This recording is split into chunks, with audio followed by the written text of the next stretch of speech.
ಕುಮಾರ್ ಹೆಗಡೆ ಅವರು ಮಾತಾಡ್ತಾ ಹೇಳ್ತಾರೆ, ಸರ್ಕಾರಿ ನೌಕರಿಗೂ ಕೂಡ ಸಂಬಳ ಕೊಡಕ್ಕಾಗ್ತಿಲ್ಲ, ಇದೊಂದು ಓಸಿ ಸರ್ಕಾರ, ಓಸಿಗೆ ಇನ್ನೂ ಬೆಲೆ ಇದೆ, ₹1 80 ಕೊಡ್ತಾರ, ಇದು ಸಿದ್ದರಾಮುಲ್ಲಾ ಖಾನ್ ಸರ್ಕಾರ.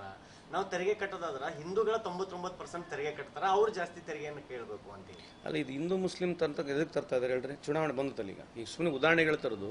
ಈ ದೇಶದ ಹೈಯೆಸ್ಟ್ ಡೋನರ್ ಯಾರು ಗೊತ್ತಾ? ಆಶಿಮ್ ಪ್ರೇಮ್ಜಿ. ಯಾವ ಸಮಾಜದವರು? ಹಾಂ, $30 ಬಿಲಿಯನ್ ಚಾರಿಟಿ ಕೊಟ್ಟಿದ್ದಾರೆ. ಎಷ್ಟು? 30 ಬಿಲಿಯನ್, $29 ಬಿಲಿಯನ್ ಚಾರಿಟಿನಲ್ಲಿ ಕೊಟ್ಟಿದ್ದಾರೆ. ಯಾರು ಕೊಟ್ಟಿದ್ದಾರೆ? ಆಶಿಮ್ ಪ್ರೇಮ್ಜಿ. ಯಾವ ಸಮಾಜದವರು? ಮತ್ತು ಇದು ನೋಡ್ರಿ, ಚುನಾವಣೆ ಬಂದಾಗ ಇಂಥವೇ ಮಾತಾಡೋದು, ಇಂಥವೇ ಹೋಗೋದು. ಈಗ ಅದೇನು ಹೊಸದಲ್ಲ. ಈಗ ಚುನಾವಣೆ ಬಂದಾಗ ಮತ್ತು ಹಿಂದೂ ಮುಸ್ಲಿಂ ಆಗುತ್ತೆ ಅಂತ ಗೊತ್ತಾಯ್ತು ನಮ್ಗೆ. ಇದ್ರ ಬಿಟ್ಟು ಬೇರೆನಿದೆ? ಈಗ ರಾಮ ಮಂದಿರ ಆಯಿತು, ಹಿಂದೂ ಮುಸ್ಲಿಂ ಆಯಿತು, ಖಾಲಿಸ್ತಾನ್ ಬರ್ತದೆ, ಪಾಕಿಸ್ತಾನ್ ಬರ್ತದೆ, ಅಫ್ಘಾನಿಸ್ತಾನ್ ಬರ್ತದೆ.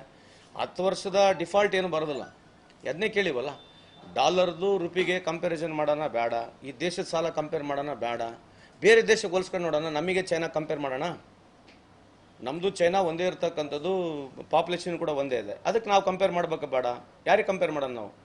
ಈ 10 ವರ್ಷ ಅವಧಿಯಲ್ಲಿ, ಯಾಕಂದರೆ ವಿಶ್ವಗುರು ಇರ್ತಕ್ಕಂಥ ಮೋದಿ ಸಾಹೇಬರು ಭಾಳ ಪವರ್ಫುಲ್ಲು. ಮತ್ತು ನಾವು ಯಾರಿಗೆ ಕಂಪೇರ್ ಮಾಡ್ಬೇಕೀಗ?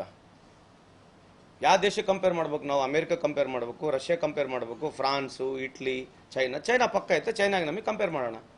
ಚೈನಾ 10 ವರ್ಷದಿಂದ ಏನಿತ್ತು, ಇವತ್ತು ಚೈನಾ ಎಷ್ಟಿದೆ? ಇಂಡಿಯಾ ಇಂಡಿಯಾ 10 ವರ್ಷದಿಂದ ಎಷ್ಟಿತ್ತು ಅದನ್ನ ಕಂಪೇರ್ ಮಾಡೋಣ. ಸ್ವಿಗ್ಗಿ ಯಾರ್ದು? ಝೊಮ್ಯಾಟೊ ಯಾರ್ದು? ಪೇಟಿಎಮ್ ಯಾರ್ದು? ಸರ್ದಾರ್ ವಲ್ಲಭಾಯ್ ಪಟೇಲ್ ಸ್ಟ್ಯಾಚ್ಯೂ ಕಟ್ಟಿದವ್ರು ಯಾರು? ಇವೆಲ್ಲ ಚೈನೀಸ್ ಕಂಪ್ನಿಗಳೇ. ಇರ್ತಕ್ಕಂಥ ಎಲ್ಲ ಪ್ರಾಡಕ್ಟ್ಗಳು ಚೈನೀಸ್. ಇವತ್ತು ನಿಮ್ಮದು ಮ್ಯಾನುಫ್ಯಾಕ್ಚರಿಂಗ್ ಯೂನಿಟ್ನಲ್ಲಿ ನಿಮಗೆ ಈ ಆಟೋ ಸ್ಪೇರ್ಸ್ಗಳೆಲ್ಲ ಬರ್ತಕ್ಕಂಥ ಚೈನಾದೇ ಬರ್ತದೆ. ಮೇಕ್ ಇನ್ ಇಂಡಿಯಾ ಹೋಯ್ತು. ಮೇಕ್ ಇನ್ ಇಂಡಿಯಾನಾಗ ಏನಾಗಿದೆ ಅದ್ರ ಬಗ್ಗೆ ಚರ್ಚೆ ಮಾಡೋಣ.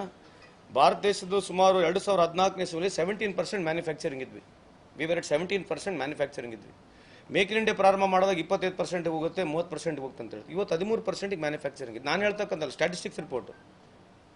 ಮೇಕ್ ಇನ್ ಇಂಡಿಯಾಗೆ ಅವತ್ತು 450 ಕೋಟಿ ಖರ್ಚಾಯ್ತು ಪಬ್ಲಿಸಿಟಿಗೆ. 450 ಕೋಟಿ make in India publicity Bharat ಸರ್ಕಾರ ಬೇರೆ ಬಿಟ್ಟುಬಿಡ್ರಿ ಖರ್ಚಾಗಿರ್ತಕ್ಕಂಥದ್ದು.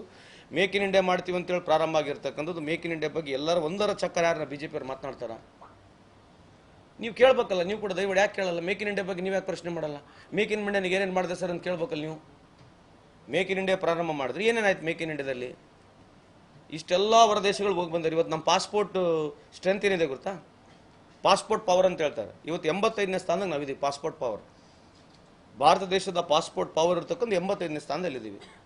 ನಾವು 1ನೇ ಸ್ಥಾನದಾಗ ಇರಬೇಕಾಗಿತ್ತಲ್ಲ, ಪವರ್ಫುಲ್ ಪ್ರೈಮ್ ಮಿನಿಸ್ಟರ್ ಅಲ್ಲ. 2ನೇ ಸ್ಥಾನದಾಗ ಇರಬೇಕು, ಬೇಡ 10ನೇ ಸ್ಥಾನದಾಗ ಇರಬೇಕು. 15, 20, 50, 85ನೇ ಸ್ಥಾನದಲ್ಲಿ ಇದ್ದೀವಿ. Power of passport of India today's at 85th position. ಮತ್ತು ಇದು ಹೆಂಗೆ ತೋರಿಸೋದು? ಪವರ್ ಆಫ್ ಪಾಸ್ಪೋರ್ಟ್ ಅಂದ್ರೆ ಏನು? ಯಾವ ಬೇಸಿಸ್ ಮೇಲೆ ಪವರ್ ಆಫ್ ಪಾಸ್ಪೋರ್ಟ್ ಮಾಡ್ತಾರೆ? ಯಾವ ಸಂಸ್ಥೆಗಳು ಮಾಡ್ತಕ್ಕಂಥದ್ದು, ಯಾವ ದೇಶ ಮಾಡ್ತಕ್ಕಂಥದ್ದು, ಇದ್ರ ಬಗ್ಗೆ ಚರ್ಚೆ ಆಗು. ಇದು ಒಳ್ಳೆಯ ಬೆಳವಣಿಗೆ ಚರ್ಚೆ ಆಗುತ್ತೆ. ನೀವು ಬಂದು ಅದೇ ಹೇಳೋದು, ಅವ್ರು ಬರೋದು, ಹಿಂದೂ ಹೇಳಿದ್ರು, ಮುಸ್ಲಿಂ ಹೇಳಿದ್ರು, ಇವೇ ಚರ್ಚೆಗಳಿಗೆ ನಾವು ಎಷ್ಟು ದಿವಸ ಮಾತಾಡೋಣ?